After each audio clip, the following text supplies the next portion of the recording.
శ్రీదేవి భాగవతం. ఈ విధంగా సూత మహర్షి సౌనకాది మహామునులకు దేవి భాగవతాన్ని వివరిస్తున్నాడు.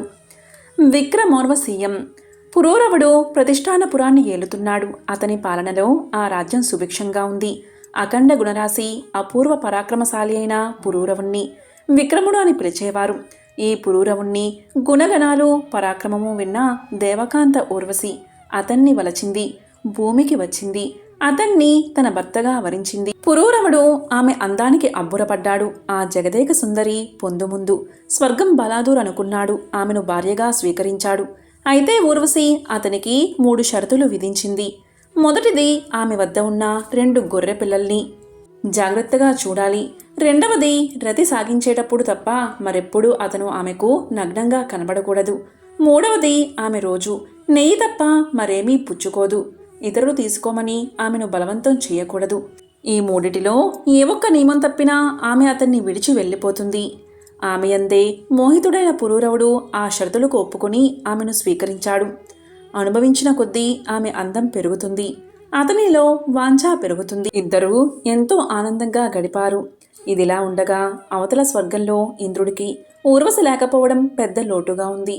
వెంటనే గంధర్వులను పిలిచాడు. మీరెళ్ళి ఆమె గొర్రెలను అపహరించండి, ఎలాగోలా ఆమె స్వర్గానికి వచ్చేటట్లు చూడండి అని ఆజ్ఞాపించాడు. అదే రోజు రాత్రి పురూరవుడు అలాగే ఊర్వశి ఏకాంతంగా ఉన్నారు. అదే అదనుగా ఇంద్రుడు పంపిన గంధర్వులు వచ్చి ఆమె గొర్రె పిల్లల్ని అపహరించారు. ఆకాశ మార్గాన వాళ్ళ క్రీడా మందిరం వద్ద ఆగి ఆ గొర్రె పిల్లల చేత అర్పించారు. ఆ అరుపులు వింటూనే ఒక్కసారిగా ఊర్వశి ఏకాంతం నుంచి లేచింది. అదిగో వాళ్ళెవరో నా గొర్రె పిల్లల్ని ఎత్తుకుపోతున్నారు. కాపాడతానని మాట ఇచ్చి నీ కామం తీర్చుకుంటున్నావు. మొగాడివే అయితే వెళ్ళి నా గొర్రెల్ని కాపాడు అంది ఊర్వశి. ఆమె నుంచి లేచి బయలుదేరాడు పురూరవుడు. సరిగ్గా ఆ సమయంలోనే మెరుపుల్ని సృష్టించారు గంధర్వులు. ఆ కాంతిలో పురూరవుడు ఊర్వశికి నగ్నంగా కనిపించాడు. పురూరవుడు దిగంబరంగానే బయటకు పరిగెత్తాడు గొర్రె పిల్లల కోసం.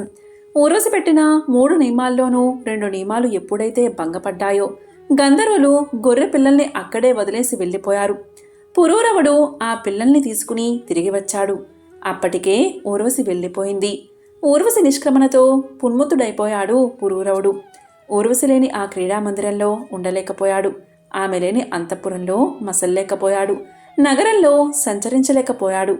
ఏడ్చాడు, మొత్తుకున్నాడు, నేలపడి దొర్లాడు. ఊర్వశి ఓహో నా ప్రేయసి ఏమైపోయావు అని బిగ్గరగా దుఃఖించాడు. రాజ్యాన్ని వదిలి దేశాలు పట్టిపోయాడు.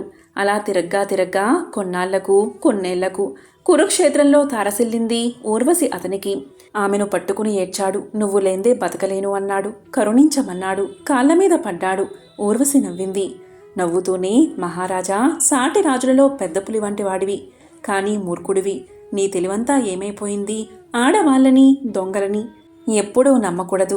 ఆడవాళ్లు తోడేళ్ల వంటి వారు, చాలా క్రూరమైన బుద్ధి కలవాళ్ళు. ఈ సత్యాన్ని గుర్తించి విచారాన్ని విడిచిపెట్టు, ఇంటికెళ్ళు, హాయిగా రాజ్యమేలుకో అని చెప్పి వెళ్ళిపోయింది.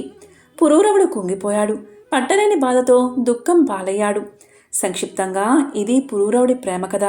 వ్యాసుడు ఈ కథనే గుర్తు చేసుకున్నాడు. అందువల్లనే ఆ ఘృతాచి తనకు తగినది కాదని నిశ్చయించుకున్నాడు. అలా వ్యాసుడు తటపటాయిస్తూ ఉండడంతో ఏదైనా శాపం పెడతాడేమో అని భయపడింది ఘృతాచి. వెంటనే చిలక రూపం ధరించి కిలకల్లాడుతూ ఎగిరిపోసాగింది.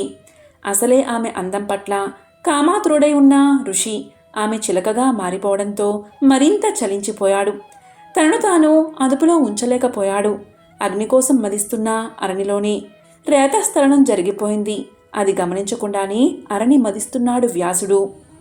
ఆ విధంగా ఆ అరణిలోంచి తపస్సంపన్నమైన వ్యాసవీర్యంతో కూడుకుని అతి విచిత్రంగా ఉద్భవించాడొక శిశువు. అగ్ని కోసమై విశ్వాంసానం భూతుడైన వ్యాసుడు మదిస్తున్న యజ్ఞంలో హత్యంతో ప్రకాశించే అగ్నిహోత్రులా వెలిగిపోతున్న ఆ బిడ్డను చూసి ఆశ్చర్యపోయాడు వ్యాసుడు. అదే శివుడి వరప్రసాదమని సంతోషించాడు. పుట్టిన ఆ బిడ్డ మీద పూలవాన కురిసింది. దేవ దుందుబులు మోగాయి. అప్సరసలు నాట్యం చేశారు. పుట్టుకతోనే పెరిగాడు ఆ బిడ్డ. ఘృతాచిని చిలక రూపంలో చూసినప్పుడు ఏర్పడే కామ సంచిత వీర్యం వల్ల పొట్లం చేత ఆ బిడ్డకి సుకుడు అనే పేరు పెట్టాడు వ్యాసుడు. వైదిక ధర్మరీత్యా వడుగు చేశాడు. అతని కోసం ఆకాశం నుంచి దివ్యమైన దండక మండలాలు నల్లలేడి చర్మము కిందకు దిగివచ్చాయి. విద్యాభ్యాసం నిమిత్తం శుకుడిని బృహస్పతి వద్దకు పంపాడు వ్యాసుడు. గురువు దగ్గర నేర్చుకోవలసినవన్నీ నేర్చుకున్నాడు శుకుడు. గురుదక్షిణ చెల్లించి అక్కడి నుంచి తిరిగి తండ్రి వద్దకు చేరుకున్నాడు. తండ్రి కొడుకుల తగవు. ఒకరోజు వ్యాసుడు శుకుణ్ణి ఊళ్ళో కూర్చోబెట్టుకుని, నాయనా సుఖ, పుత్రుల్లేని వాళ్ళకి పుట్టగతులు ఉండవు. అందుకే ఘోరమైన తపస్సు చేసి మరీ కన్నాను నిన్ను. నువ్వు అయోనిజుడివి, ప్రాజ్ఞుడివి, అందుకు తగ్గట్టుగాని ప్రయోజకుడివి అయ్యావు.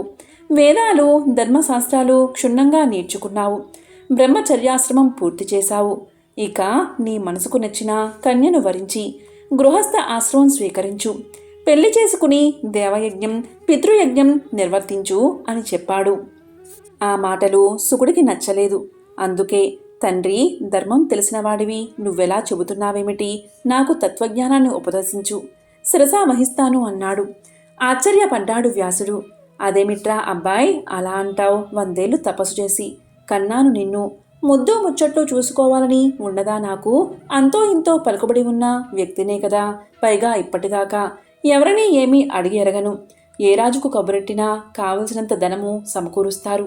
నీ యవ్వనకాలమంతా హాయిగా గడపవచ్చు. నా మాట విను, పెళ్లి చేసుకుని సుఖపడు అన్నాడు. ఆ మాటలకు శుకుడు నవ్వాడు. నానా, ఈ మాయాలోకంలో దుఃఖపు ఛాయలు లేని సుఖమంటూ ఏదీ లేదు. సుఖమని మనం దేన్ని అనుకుంటామో అదంతా దుఃఖంతోనే నిండిపోయి ఉంది. అందుచేతను పండితులెవరూ దీన్ని సుఖమనరు. భార్యకు అధీనం కమ్మంటున్నావు నన్ను. ఆడదానికి లొంగిపోయిన వాడికి హాయి ఏముంటుంది?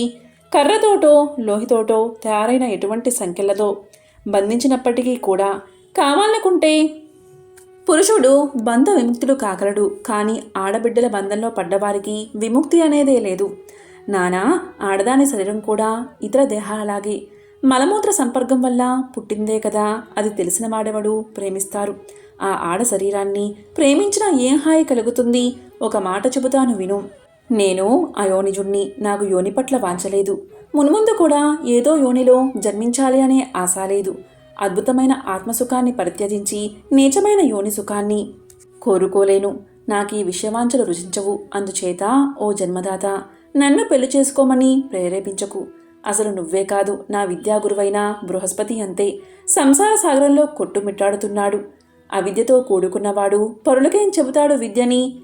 మోక్షం కోరుకునేవాని నేను. గృహస్థుడిగా ఉన్నవాడు నన్నే ముద్దరిస్తాడు. అందుకే ఆయనకో దండం పెట్టేసి నీ దగ్గరకు వచ్చేశాను. నాకు గృహస్థ ధర్మాలు వద్దు నానా, తత్వజ్ఞానం కావాలి. నా కంటికి ఈ సంసారం పెద్ద పాములా కనిపిస్తుంది.